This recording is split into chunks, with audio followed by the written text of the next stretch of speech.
um pouco menos, proporcionalmente, não absolutamente, industrial, e ficou muito mais uma cidade do comando. O Rio aprofundou os seus papéis econômicos em alguns ramos, mas não em todos os ramos da atividade produtiva, e Brasília passou a assumir papéis que não são mais apenas os papéis político-administrativos, porque agora, de certo modo, ela comanda também economicamente, junto com Goiânia e com outras cidades que nem são metrópoles, todo esse processo de ocupação pelo agronegócios no país. Novas áreas de ocupação se deram a partir do agronegócios, mas eu quero chamar a atenção que isso tem um rebatimento forte, porque esse modo de produção agrícola ou agropecuária não precisa de cidades pequenas, reforçando incrivelmente o papel das cidades de porte médio e compondo redes urbanas regionais muito rarefeitas. Olhando o mapa do Brasil, olhar o que é o estado do Mato Grosso, que é um estado que cresceu muito a sua participação no PIB nacional nas últimas décadas, mas praticamente muito poucas cidades surgiram, e a distância entre elas, uma densidade urbana a partir desse tipo de ocupação. Essa desconcentração espacial da atividade industrial, que eu fiz referência logo no começo da exposição, que amplia a cobertura espacial dos grandes capitais, inclusive não apenas dos industriais, mas dos comerciais e de serviços que acompanham essa tendência e que, às vezes, essa cobertura do terciário ocorre, inclusive, sem haver a do secundário. Quer dizer, aquele binômio industrialização-urbanização, ele está comprometido como explicação para o período atual, reforçam muito mais os papéis das cidades que estão nos estratos intermediários do sistema urbano. Reforçam relativamente, nunca absolutamente, porque, claro, os papéis principais continuam a ser, e nem poderia deixar de ser desse modo, os metropolitanos. As cidades pequenas, com exceção das municipalidades pouco populosas, que compõem as aglomerações metropolitanas e não metropolitanas, que, a meu ver, são cidades pequenas apenas porque a gente conta por município, mas elas compõem um fato urbano de outra dimensão, quer dizer, se são feitas a elas diminuíram de importância funcional e cada vez declinam mais seus conteúdos urbanos. Muitas delas no estado de São Paulo são apenas lugares em que trabalhadores do campo passam a noite, enfim, não há efetivamente vida urbana naquele sentido das cidades pequenas que desempenhavam papéis importantes para o desenvolvimento de atividades no campo. E, claro, em função disso, que se redefiniram as relações entre a cidade e o campo, uma vez que as articulações entre funções e papéis urbanos e rurais realizam-se agora muito mais em múltiplas escalas geográficas. Quer dizer, quando uma representante da Massey Ferguson chega em Barreiras, tá certo? Aquelas relações que há 30 ou 40 anos atrás eram entre uma cidade regional e a área rural que ela comandava, elas ficam muito mais complexas porque elas passam a se estabelecer na escala internacional. E a agência Massey Ferguson daquela cidade fala diretamente com a sua sede em outro país, sem passar necessariamente por força, a partir do momento em que eu fizer aqui uma escolha, porque eu estou tratando de muitas dinâmicas, eu não poderia falar delas todas, é o processo de fragmentação socioespacial de modo prevalente, adinâmico, aquele tipo de atividade que mais redefine as práticas espaciais nas cidades brasileiras. Antes de tratar um pouco da fragmentação, que vai ser, na verdade, o bloco 4 da minha exposição, eu quero só mostrar esses dois mapas, que não sei se vocês vão ver, porque a luz não, às vezes não ajuda. Bom, enfim, são os dois mapas feitos pelo IBGE, um dos anos de 1970, o que está acima e o que está abaixo, à direita, o mapa de 2007, com a representação das principais cidades do nosso sistema urbano. Quero chamar a atenção que nos anos de 1970 havia duas metrópoles classificadas como nacionais, Rio e São Paulo, que estão aí no círculo azul, e haviam essas metrópoles regionais. Quero chamar a atenção, eram todas elas metrópoles regionais, litorâneas, tá certo? Que estavam, enfim, nisso que a gente chama de a faixa litorânea, não exatamente frente para o mar, mas, enfim, numa área aí de 100 quilômetros a partir do Oceano Atlântico. E esse é o mapa, agora, da primeira década desse século, com uma grande metrópole nacional, essa metáfora que foi utilizada pelo IBGE, que eu achei muito interessante, né? Como precisava, de algum modo, distinguir os papéis de São Paulo, falou grande metrópole nacional, e outras duas metrópoles que não são grandes, imagina, são, na verdade, muito grandes, que são Rio de Janeiro e Brasília, mas chamando a atenção de vocês para o fato de que aparecem, né, como metrópoles agora Manaus e Goiânia, mostrando, então, que já há novos comandos a partir de polos urbanos importantes nesse Brasil do fundão, nesse Brasil de centro para oeste, né? Mostrando aí com essa flecha amarela uma certa tendência de vetor de expansão econômica, menos do que demográfica, por causa daqueles fatores que eu expliquei, que vem a partir dessa área formada, né, por São Paulo e Rio, e se dirige para o centro-oeste e para a Amazônia. Antes de entrar na fragmentação, eu gostaria de agora, no próximo bloco, no bloco C da minha exposição, chamar a atenção, porque pode ter passado despercebido, é evidente, estou falando muito rápido, que essa exposição está comandada por 3 fundamentos de método importantes. Então, vou falar deles 3, porque me parece que pode ser que ajude depois a entender um pouco dos pontos finais que eu vou colocar para o debate. Em primeiro lugar, um esforço que eu estou fazendo de observar a realidade a partir de um par indissociável, que são continuidades e descontinuidades geográficas. As primeiras formulações conceituais, porque hoje mesmo o conceito de região já está refundado, também contendo a ideia de descontinuidade, mas eu acho que isso é um ponto de partida. Médias e pequenas, todo o tempo eu tive que olhar para homogeneidades e heterogeneidades, porque esse Brasil é muito grande, isso que a gente chama de uma formação socioeconômica, né, sob a tutela de um único Estado, é composto de mais de uma formação socioespacial. Uma coisa são as formações socioespaciais, né, ou a formação socioespacial engendrada pela economia cafeeira, que gerou o processo de industrialização a partir de São Paulo, mas não exclusivamente São Paulo, do que são as formações socioespaciais com base na produção canavieira no Nordeste, para citar 2 exemplos, eu poderia citar outros, né?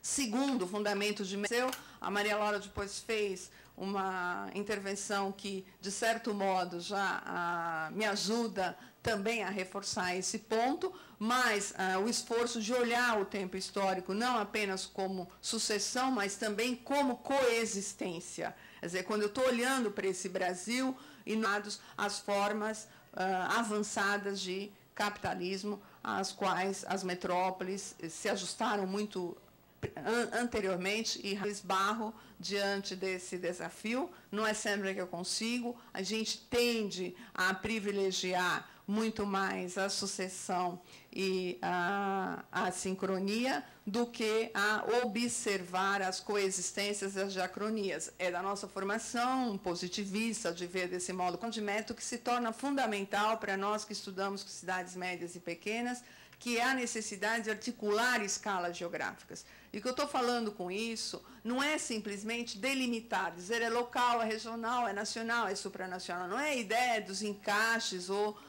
como mais de um autor já falou, das bonequinhas russas umas dentro das outras. Mas é justamente de ver o movimento entre essas escalas, que é o que está explicando as mudanças das cidades que têm papéis intermediários. Elas, ao mesmo tempo que se integram mais a mercados que não são só nacionais, chegam a alcançar a condição de internacionais e perdem autonomia, perdem poder de decisão. Politicamente, são menos importantes do que foram há 20, 30 ou 40 anos atrás, né?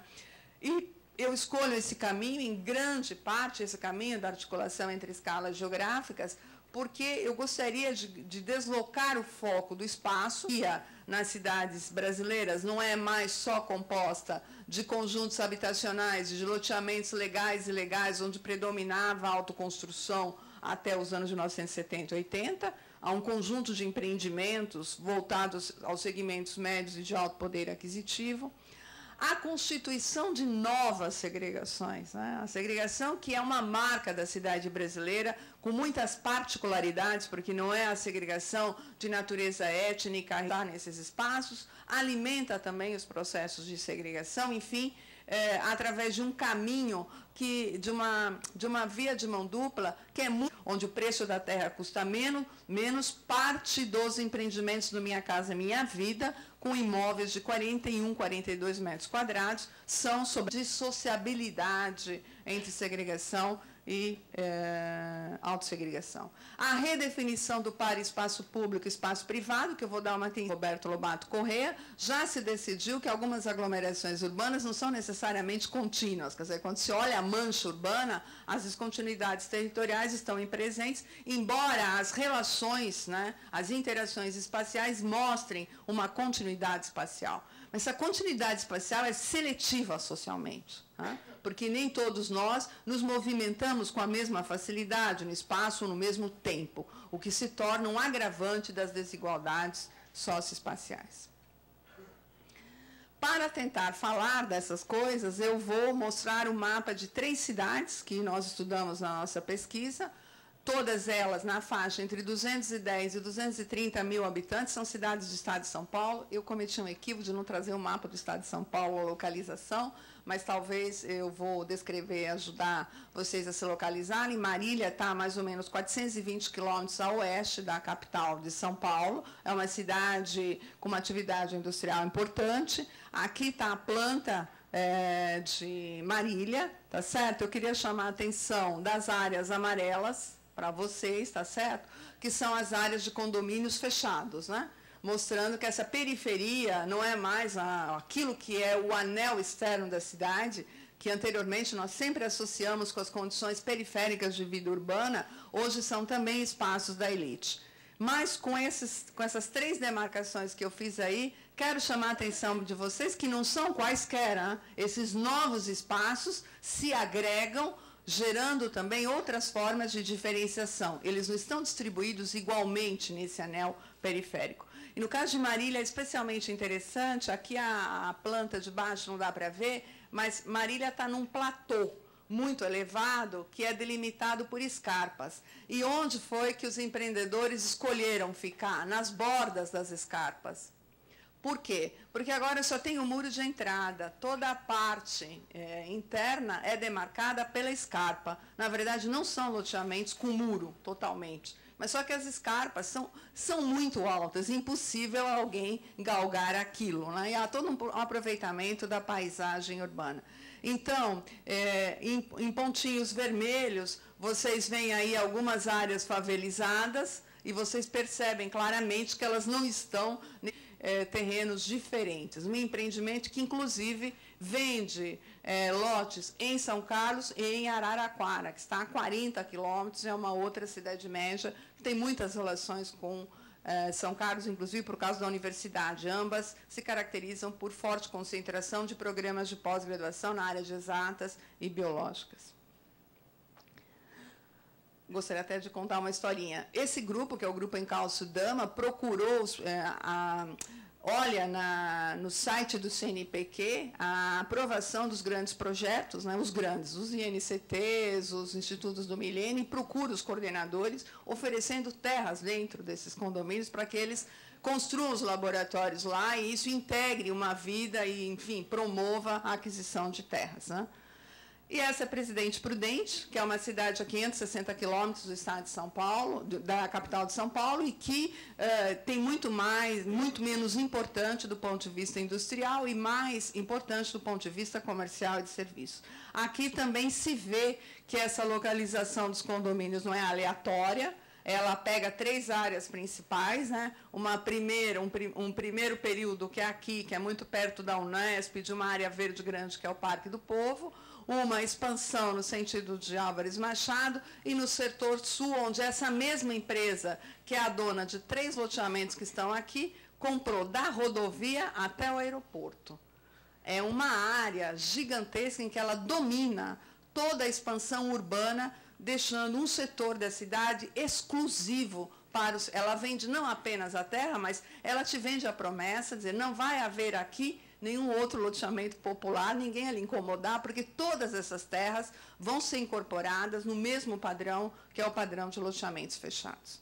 No caso dessa cidade, para exemplificar, chama a atenção que o setor de expansão e valorização vem para o sul, o banco de dados, que está sendo feito pelo meu colega Everaldo Melazzo, já mostra isso, enquanto aqui está a faixa dos pobres, justamente a leste e ao norte da ferrovia, tá? A mesma área para onde vão os programas Minha Casa Minha Vida. Neste caso, é diametralmente oposta à ocupação, gerando realmente um processo de separação social, que agora é intenso, na medida em que os que estão no norte consomem no centro da cidade, que está aqui, e os outros consomem no shopping center principal, que está aqui.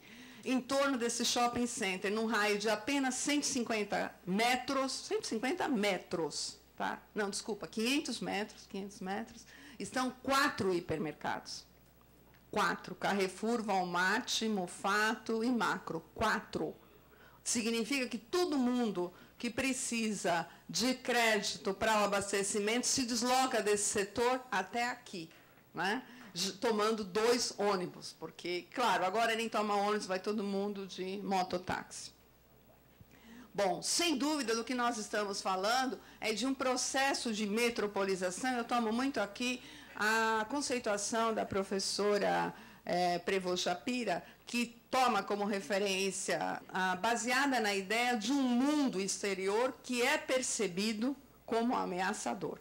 Então, a insegurança se torna o discurso principal e um problema-chave para compreender o período atual e o processo da fragmentação socioespacial. Ontem nós já tivemos uma maravilhosa conferência sobre o tema, eu não vou me desenvolver, mas eu queria chamar a atenção de que há uma nova natureza intrínseca do espaço urbano, marcada por esses processos, que eu vou tentar agora, de algum modo, sintetizar nessa parte última da minha apresentação, retomando pontos sobre os quais eu já falei, mas agregando alguns outros pontos novos, se me for possível, e trazendo alguns elementos da pesquisa que nós realizamos. Primeiro lugar, reforço a contradição entre diminuição das desigualdades socioeconômicas e ampliação das desigualdades socioespaciais. Isso é uma temática de natureza essencialmente geográfica sobre a qual nós temos que nos debruçar. Segundo, a transformação, a meu ver, já tive a oportunidade de escrever alguma coisa sobre o tema, das desigualdades em diferenças, na medida em que não frequentamos mais todos os mesmos espaços de consumo. Numa cidade de 200 mil habitantes, alguns dos nossos entrevistados, seus filhos nunca foram ao centro da cidade. E o centro da cidade está de carro a apenas 5 minutos de onde eles moram, tá certo? Eles se distinguem dos outros, conteúdo espacial da esfera pública e o que é, de fato, espaço público. Aqui eu tomo um trecho que é bem conhecido, bem citado na literatura brasileira, pelo menos, do Paulo César, em que ele chama a atenção desse fato. Muitas vezes nós confundimos espaço público com esfera pública. Se usa o espaço público como um sinônimo de esfera pública. Mas essas coisas não são as mesmas coisas. Nós estamos falando, de fato, de que o espaço público é um ambiente, é um meio extremamente propiciador da esfera pública, mas não se confunde com ela. E a esfera pública pode chegar a se realizar, mesmo que de modo incompleto, em espaços que não são efetivamente públicos, tanto quanto espaços públicos podem, por ações de privatização, não possibilitarem a realização da esfera pública. O Marcelo também faz uma diferença, e ele até chama a atenção para 2 sentidos diferentes, esfera pública e cena pública, né? E a cena pública seria esse espaço concreto, né? O espaço geográfico seria aquela parte realmente do espaço que permitiria e condicionaria essa cena pública, onde a esfera se realizaria. Mas eu vou ficar muito mais com a ideia, né, de que o espaço público é uma condição importante para a realização da esfera pública, ainda que nem sempre seja o suficiente para tal. principalmente numa formação como a nossa, uma formação socioeconômica como a nossa, em que a democracia ainda é muito relativa e a cidadania é incompleta. Então, nós precisamos tratar disso de modo bastante claro, porque essa me parece uma particularidade da nossa realidade, né?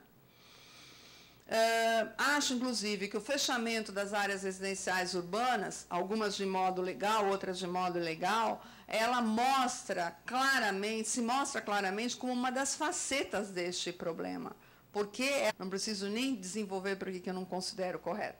Eu vou, então, apresentar um conceito, uma noção, não é efetivamente ainda um conceito, que eu e a minha colega Eda Góes propusemos no livro Espaços Fechados e Cidades, a partir da pesquisa que nós realizamos.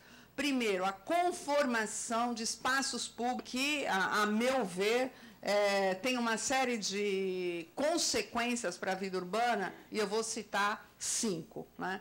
Denota áreas de proteção ambiental, que a Lei 6766 exige que componha 25% da gleba, que agora não é mais de todos. Nega a cessão ao uso público e direito de todos dessa porção de glebas, né? Que passam de uma condição jurídica de terras rurais a urbanas. Não, deu certo. Aqui eu trouxe uma fala de uma das nossas entrevistadas, tá? E ela disse, ela mora no loteamento fechado na cidade de São Carlos. Eu adoro morar aqui. Outro dia eu estava chegando no condomínio e eu agradeci a Deus, porque eu estava numa tarde maravilhosa, um pôr de sol lindo e uma paz de espírito que nós adquirimos aqui sem aquele barulho da cidade, né? Porque aqui parece uma fazenda, não tem dinheiro que pague essa tranquilidade, esse sossego, tudo, né? Eu pergunto, você se sente morando fora da cidade? Ela diz, eu sinto. E a entrevistadora pergunta, e como você falou, outras pessoas falam aqui? Sim, falam, porque a cidade é longe, porque eles não estão habituados. Mas para mim, que morei em São Paulo, mesmo morando em São Carlos, tudo é muito perto. Eu gostaria de chamar a atenção para essa diferença essencial da escala da vida urbana, que vai distinguir o que é perto e o longe, conforme a experiência pretérita. Terceiro ponto, esse fechamento inviabiliza o direito de ir e vir, porque nem todos podem circular por estes espaços, ou ir de um ponto a outro da cidade passando por eles. Eu não vou voltar nos mapas. Como são uma sequência de loteamentos, as pessoas de carro ou a pé têm que contornar esses muros para ir de um ponto a outro da cidade. No caso de Presidente Prudente, isso é agravado porque justamente as áreas do condomínio é justaposta ao Unesp, que são 8 hectares dentro da área urbana. Vocês imaginam que muita gente leva 30 minutos a pé para circundar essa grande extensão urbana. Quarto, impede a constituição plena desses espaços como suporte e condição da esfera pública, porque filtra, por meio de sistemas de controle e vigilância, o direito à frequência a tais espaços. Então, andar naquelas ruas, ir àqueles espaços de lazer, frequentar esses mini-clubes que tem dentro, está sendo filtrado. Então, a esfera pública ali não se realiza completamente. Revela a tendência da individualização da sociedade, que vários autores têm tratado. Eu destaco sempre o Richard Sennett, mas ele, naturalmente, não é o único incompleto. E aí também eu trago uma outra moradora, essa de Presidente Prudente, esposa de um médico. Ela diz, eu acho que melhorou muito. Melhor, porque quando se morava, também eles eram pequenos, e lembra dos filhos. A gente tinha a nossa casa, só que essa casa era na cidade. Então, era diferente daqui, porque aqui você tem esse lugar para você andar. Hoje você está, essa praça com os bancos, e mostra pela janela da casa a área de uso coletivo do loteamento, que é, de fato, juridicamente pública, porque esse é um loteamento que o muro foi feito com concessão da prefeitura. A gente senta, eu tenho amizade, a gente tem muitos amigos, então essa coisa, sabe? Eu acho que é muito, sem terminar a frase, ela dá a entender que é muito bom, né? Bom, uma segunda noção que nós estamos propondo é o aumento e a valorização, a ideia de aumento e valorização dos espaços privados de uso coletivo, em que se realiza a esfera pública, ainda que sempre de modo segmentado, como são os condomínios, que esses, sim, são espaços privados, as áreas de uso coletivo são privadas, e, em certa medida, os shopping centers e todos os outros espaços privados mantidos sob vigilância e controle. Eles são privados, juridicamente